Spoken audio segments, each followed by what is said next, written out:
जय जोहार। छत्तीसगढ़ी प्रमुख प्रादेशिक समाचार के संग मैं सोहेल खानियजदानी। छत्तीसगढ़ में विधानसभा चुनाई के दूसरइया चरण खातिर अधिसूचना जारी होए के बाद नामांकन पत्र भरे के प्रक्रिया शुरू हो गए हवय। मुख्य निर्वाचन पदाधिकारी कार्यालय ले प्राप्त जानबा के मुताबिक काली पहले दिन 5 ठिन नामांकन पत्र दाखिल करे गिस। दूसरइया चरण में नामांकन पत्र जमा करे के आखिरी तारीख 30 अक्टूबर हवय।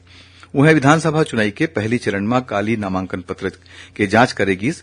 एकर बाद 253 उम्मीदवार मन के नामांकन सही पाए गिस।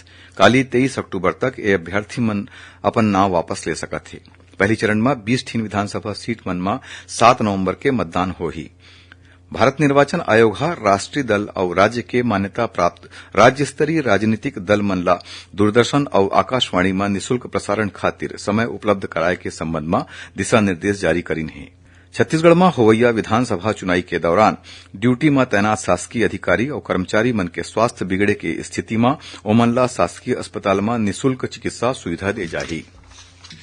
प्रदेश कांग्रेस हा तेल कंपनी और गैस एजेंसी के खिलाफ निर्वाचन आयोग में शिकायत दर्ज कराइन है। कांग्रेस हा भाजपा ऊपर प्रधानमंत्री उज्ज्वला योजना के नाव में प्रचार प्रसार करे के आरोप लगात किहीन की भाजपा हा ए योजना के आड़ में आदर्श आचार संहिता के उल्लंघन करत हवय। छत्तीसगढ़ उच्च न्यायालय हा सरगुजा जिला के सीतापुर विधानसभा क्षेत्र के भाजपा प्रत्याशी राजकुमार टोप्पो के जाति प्रमाण पत्र ला लेके दायर करे गे याचिका ला खारिज कर दे हवय। विश्व प्रसिद्ध बस्तर दशहरा के तहत आज रतिहा यात्रा के रस्म अदा करे जाही, जेमा राउत जाति के लोगन मन डहार ले देवी देवता खातिर मिट्टी के हंडी में भोग ला भर कर लाए जाथे। ए रस्म में पूर्व राज परिवार, राजगुरू और दंतेश्वरी मंदिर के पुजारी शामिल होही और छत्तीसगढ़ समेत देश भर में आज दुर्गाष्टमी बड़ श्रद्धा और धार्मिक उत्साह के संग मनाए जावत है।